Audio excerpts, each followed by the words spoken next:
as we were kind of growing up, and probably many people listening to this have heard that there's a limit to the happiness money can buy, and that at a certain amount, it's very hard for extra dollars to add happiness. And that's been around 70-ish thousand American dollars, maybe 70 to 75. 75. Yeah. There's a guy, the CEO of Gravity Payments, Dan Price, who took that research and then gave himself a $1 million pay cut so he could give everybody in his organization $75,000 for a base salary.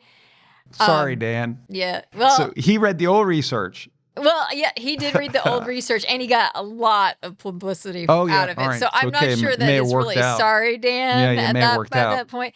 And, I also have a few issues with it. So he took a pay cut. He took $1 million pay cut and gave it to all his employees to raise them up to $75,000? Yeah. And so he got a lot of publicity. He got a lot of publicity, which I'm sure generated a lot of business. Yeah. But my problem with it is it was located in San Francisco. $75,000 is like $35,000 anywhere else. Yeah. And then my just general problem with everybody going, 75,000 is like 75,000 is just, that's not like a magic number where people become happy. It's relative to what $75,000 buys you. Yeah. Yeah. And so that was the old way of thinking about it. It's not even that old. I mean, maybe 2015. Yeah, maybe 10 years or so. People, and it persisted for many, many years. That people thought that, look, if you don't have money, every extra dollar you get, which basically then people use to improving their day-to-day quality of life. Do I have enough to eat? Is the place I'm living safe? And once you cross that threshold, very much Maslow. Yeah. Maslow hierarchy of needs. Yeah. Once you cross that threshold, and again, like Cindi said, it's not a magic number, but at around the $70,000 to $75,000 range. At the time of the study, $70,000, $75,000. And again, it would vary by location, even in this country. That basically you'd be living in a safe enough place with a roof over your head. And you have food. With decent food. Right. You weren't hungry. You might not have been eating caviar, but you weren't hungry. After that, there really wasn't much bang for your buck in terms of money. Very hard for every dollar. It'd be other things that would elevate you. Yeah. Like relationships stuff we talked about before, prestige. Yeah. And then in 2015, tell them what happened.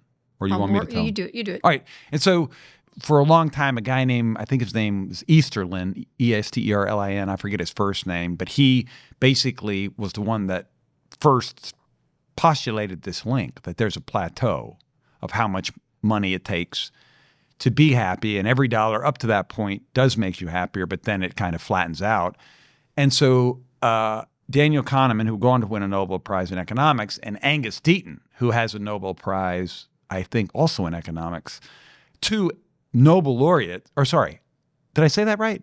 Yeah, Nobel Prize. Two Nobel laureates, Angus Deaton and Daniel Kahneman, sought out to test this by putting the numbers to it. And yeah, you gotta love Kahneman, man. Yep.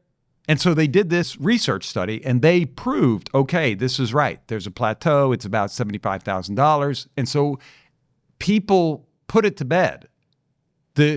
Easterlin thought this for years. It's what's been widely speculated in psychology. And then two Nobel laureates did a study and proved it.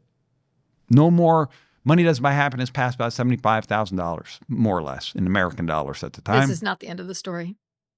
And then a relatively unknown researcher out of the University of Pennsylvania named Matthew Killingsworth. And then they had a moderator. But basically, Matthew Killingsworth did a study where he showed that if you strip out the 20% of the population that's the most unhappy, and you look at the 80%, that happiness increases with money. And since that flew in the face of these two Nobel laureates, to their great credit, as you said, Kahneman at the time, I think Deaton was into other research, but Kahneman said, okay, let's do a joint project together and let's see who's right. Which that right there is modeling great research. And science. And science. Yeah. Yeah, he wasn't like not worried about Not something worried. he found being overturned. Right. He's like, all right, Yep. let's parse it out. Maybe you're right. Maybe you're right. We didn't account for the most unhappy people. We didn't strip it out of our experiment. You stripped it out of yours. I look at your findings. They look right. It's just a control factor that they didn't think of. Yeah. And so they did a paper together.